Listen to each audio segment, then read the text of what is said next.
खैर,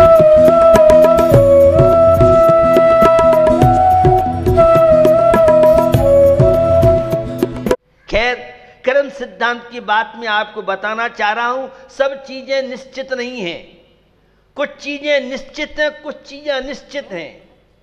लोगों ने उन पंक्तियों का दुरुपयोग किया, जो जो देखी बीत राग ने सो सो होसी बीरा रे, अनहोनी नहीं कबहू होसी काए होत अधीरा रे, काए होत अधीरा रे। जिन लोगों का इन पंक्तियों पे विश्वास है वो सम्यक दृष्टि के योग्य बेधर्मात्मा नहीं हो सकते हैं। सम्यक दृष्टि बनने की बात तो बहुत अलग की बात है। हमने तो शास्त्रों पढ़ा है, केवल ज्ञान में जिसका जैसा आया है वैसा होगा। हम छद्मस्त हैं, अज्ञानी हैं, हमें नहीं मालूम केवल ज्ञान में क्या आया है नहीं आया है। हम जो झलकाएंगे वो केवल ज्ञान में आएगा। केवल ज्ञान के अनुसार हमारा परिणमन नहीं होने वाला है। ये हाथ की रेखाएं मिटती बनती रहती हैं। आलाप पद्धति में देवसेन आचार्य ने कहा, से भावी गुण क्रम बरतने पर्याय। गुण से भावी होती हैं, पर्याय क्रम बरती होती है। सब चीजों को एकांत से निश्चित मान लेंगे तो कूटस्थ नित्य होने से सारी दर्शन की व्यवस्थाएं, हम पूजा करते हैं, व्रत करते हैं, उपवास करते हैं, तब त्याग करते हैं, इससे संबर निर्जरा जो विशुद्धि बढ़ती है, वह विशुद्धि हमारे अशुभ कर्म को भी नष्ट करने में कारण बनती है। और विशुद्धि से पुण्य प्रकृतियों की सत्ता अनुभाग शक्ति बढ़ती है। इसलिए किसी भी जोशी को अपना हाथ नहीं दिखाना चाहिए, बहुत बड़ी कमजोरी है। विपत्तियों को निमंत्रण देना हो तो किसी थैला छाप जोशी से मिलिए और बर्बाद हो जाइए। मेरे सानिध्य में बहुत बड़ा ज्योतिष लगता है और देश की क्रीम आती है पढ़ने के लिए, ज्योतिष पढ़ने के लिए।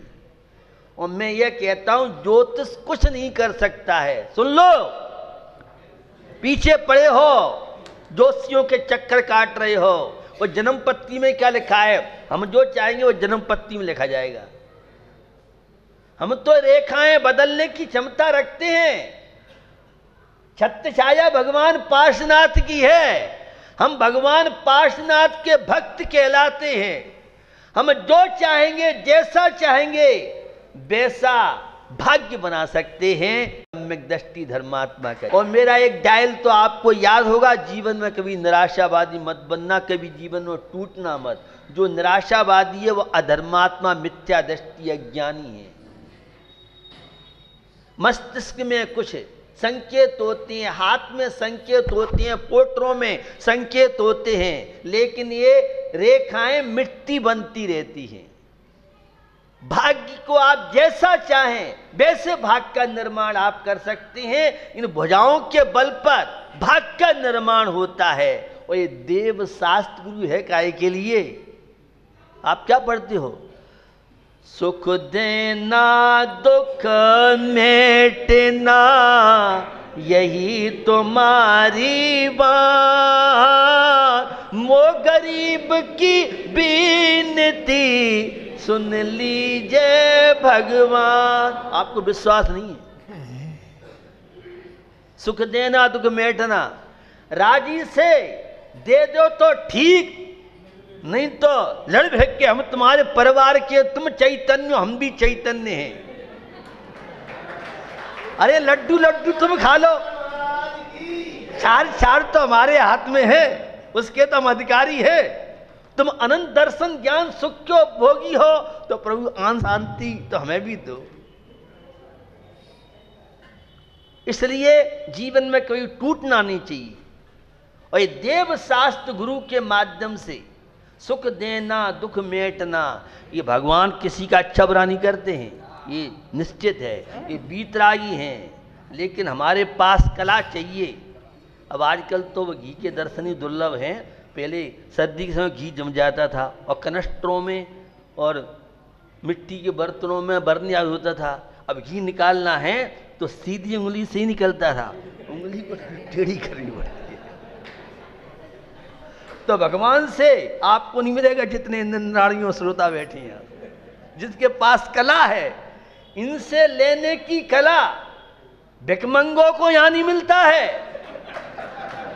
आप तो भिखारी हो, मेरी भाषा आपको बुरी लगे।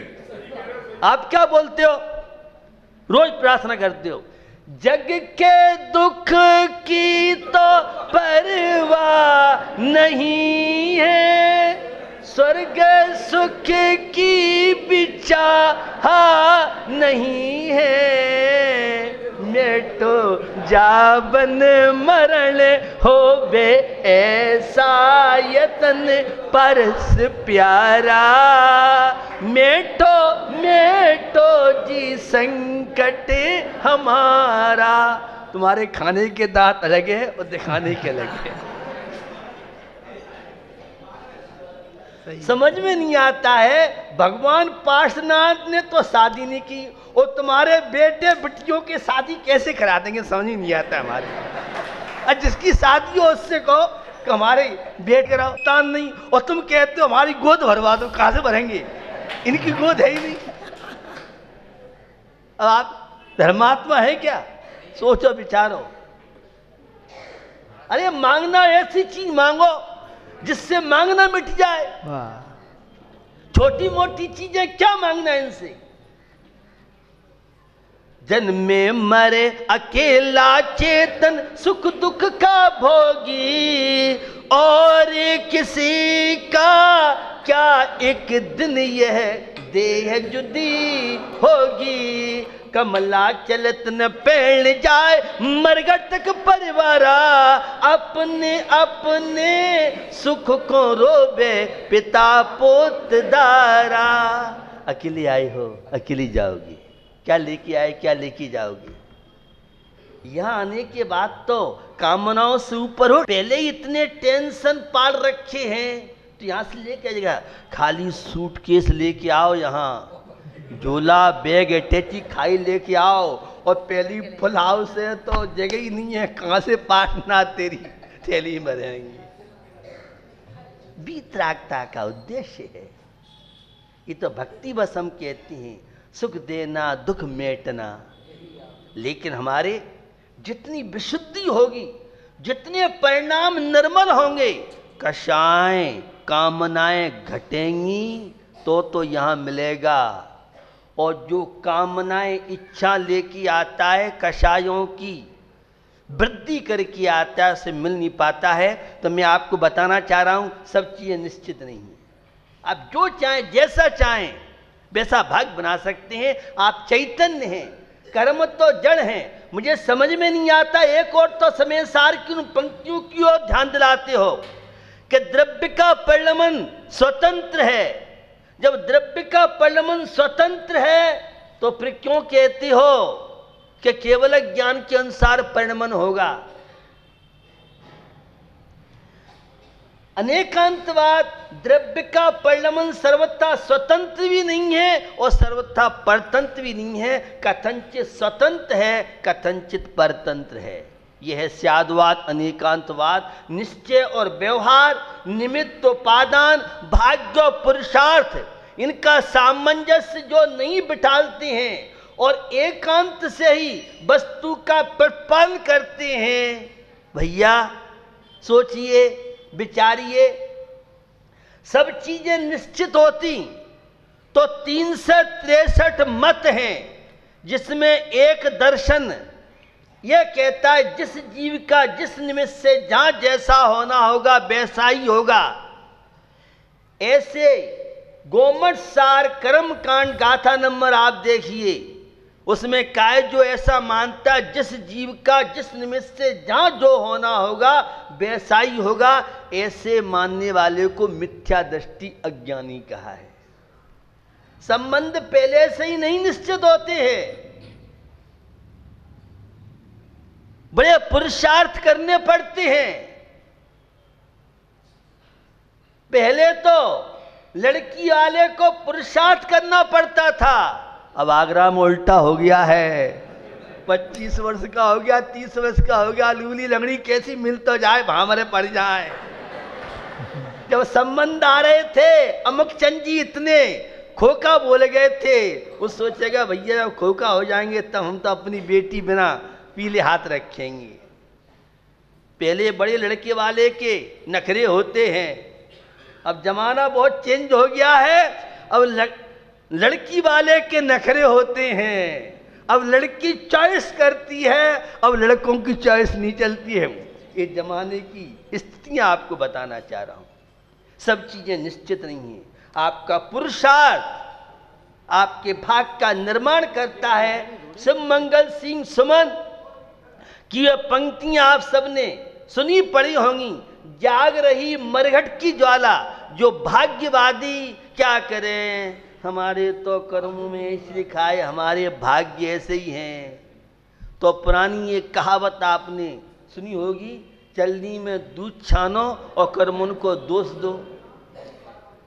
महाराज आशीर्वाद दे दो, मंदिर भी नहीं जाना पड़े, माला नहीं फेरनी पड़े, आहार नहीं देना पड़े, और सब मौज मस्ती हो जाए। भैया अभी ऐसा सॉफ्टवेयर बना नहीं है, आगरा में बन गया हो तो पता नहीं है। सोचिए बेचारी, 4 पुरुषार्थों में धर्म पुरुषार्थ बड़ा महत्वपूर्ण है। ये हमारी तकदीर को बदल सकता है, हमारे भाग को बदल सकता है। लेकिन विश्वास ही नहीं है आपको, तो विश्वास, श्रद्धा, आस्था व्यक्ति की क्या जा सकती है। तो भैया सब चीज निश्चित नहीं है। अगर सब निश्चित होता तो उदीर्णा है, संक्रमण है, बहुत विसंयोजना है, बहुत तरह की व्यवस्थाएं। इसलिए आपका पुरुषार्थ क्या क्या देखी बीत राग ने,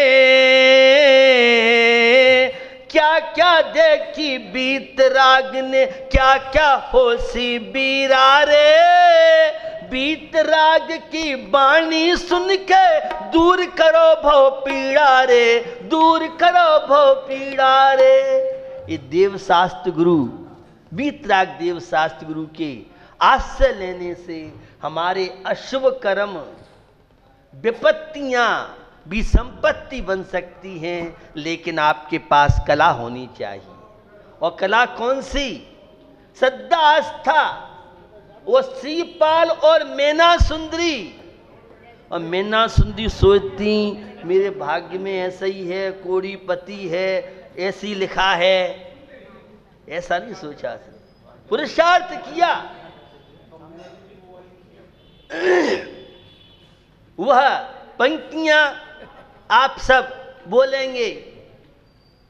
गंधोदक छिड़कत बसु दिन में, नहीं रहा कोष्ठ किंचित तन में। भई 7 शतक की काया स्वर्ण समानी, फल पायो में नारानी। श्री सिद्ध चक्र का पाठ करो दिन 8 ठाठ से प्राणी, फल पायो में नारानी। एक दिन मैंने पंक्तियां बोली भी थी, पंक्तियां मैं आपको बताना चाह रहा हूं। ये धार्मिक अनुष्ठान, ये धार्मिक क्रियाएं विवेक के साथ आप करते हैं, श्रद्धा आस्था के साथ आप कर सकते हैं। तो वीरसेन स्वामी धबलाकार, कलकाल के सर्वज्ञ क्या कह रहे हैं? निदत्ति निकाचित कर्म, जो कर्म नियम से फल दे करके देव शास्त्र गुरु का अवर्णवाद, पंचम काल में साधु होते ही नहीं है। और सर्वज्ञ की वाणी है, जिनेन्द्र प्रभु की वाणी है। अभी तो लगभग 18,500 वर्ष ये है धर्म, और ये श्रावक मुनि, ये परंपरा चलेगी। पंचम काल के 3 वर्ष 8 महीने 15 दिन शेष रहेंगे, तब तक अवध ज्ञानी सच्चे भावलिंगी मुनि महाराज और ये धर्मात्मा और धर्म चलेगा। और तुम कहते हो पंचम काल में मुनि महाराज नहीं होते हैं, तो ये सर्वज्ञ की वाणी का अपलाप करने वाला क्या सम्यक दृष्टि धर्मात्मा हो जाएगा? ये प्रश्नवाचक चिन्ह है। और पंचम काल में मुनि महाराज सच्चे नहीं होते हैं तो कुंद स्वामी चौथे काल के थे कि पंचम काल के? ये पंचम काल के थे, फिर उनका समय सार क्यों पढ़ते हैं? जब पंचम काल में मुनि महाराज होते ही नहीं है तो फिर उनकी कति के लोग करते हैं? यह अनंतानुबंधी मायाचारी हमें कहां कैसे लेके जाएगी? ये सब चीजें निश्चित नहीं है, चीजें निश्चित, कुछ चीजें अनिश्चित हैं। आपका पुरुषार्थ जिनेन्द्र प्रभु की भक्ति निदत्ति निकाचित जैसे कर्म को भी विदा कर सकती है, तो हम क्या नहीं कर सकते हैं? तो जीवन में कुछ चीजें निश्चित हैं, कुछ चीजें अनिश्चित हैं, इसलिए हमें निरंतर पुरुषार्थ करते रहना चाहिए। ये 1 से 28 अर्घों को चढ़ा करके, जिसमें 1 से 8 जो पाप होते हैं, इन पापों के प्रक्षालन करते हुए हम अपने जीवन में सुख और शांति की ओर बढ़ें। निश्चय ने और व्यवहार ने, निमित्तोपादान, भागचात, इन सब का सामंजस्य है। एक गौण एक मुख्य, कहीं निश्चय ने की प्रमुखता है, व्यवहार गौण है, व्यवहार ने की प्रमुखता है तो निश्चय गौण है।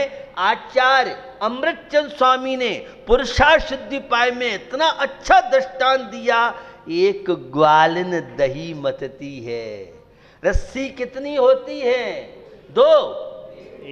रस्सी तो एक होती है, चोर 2 होते हैं। ऐसी प्रमाण नयई रद्गम, प्रमाण रूपी जो रस्सी है उसके निश्चय और व्यवहार 2 छोर हैं। अर्पिता नर्पित सिद्धे, उमा स्वामी महाराज की व्याख्या अकलंक स्वामी ने राजवार्तिक में की है कि भैया एक गौण एक मुख्य रहता है। इसलिए वो समय सार की उस गाथा को लेके पूरे देश के स्वाध्याय प्रेमी भ्रमित हो गए और गाथा है व्यवहारो भूयत्थो, व्यवहार अभूतार्थ है, अभूतार्थ का अर्थ झूठा कर दिया। ऐसा नहीं है, निश्चय ने सत्य है, व्यवहार ने किंचित सत्य है। हमें निश्चय और व्यवहार, निमित्त उपादान, भाग्य, पुरुषार्थ, कुछ चीजें निश्चित है, कुछ अन्य है। निरंतर धर्म पुरुषार्थ के द्वारा हम अपने जीवन में आने वाली विपत्तियों को संपत्ति बना सकते हैं। तो सुख देना दुख मेटना, यह भक्त प्रार्थना करता है। तो हम अपने जीवन में आस्था बनाओ, विश्वास बनाओ, धर्म में पुण्य पाप पे विश्वास रखो। पुरुषार्थ करने पे सफलता न मिले, श्री आचार्य विद्यानंद स्वामी समाधान दिया, जब तक कार्य की सिद्धि नहीं हो पुरुषार्थ कीजिए, और पुरुषार्थ करने पर सफलता न मिले तो सोचो भाग्य में ऐसा होना था।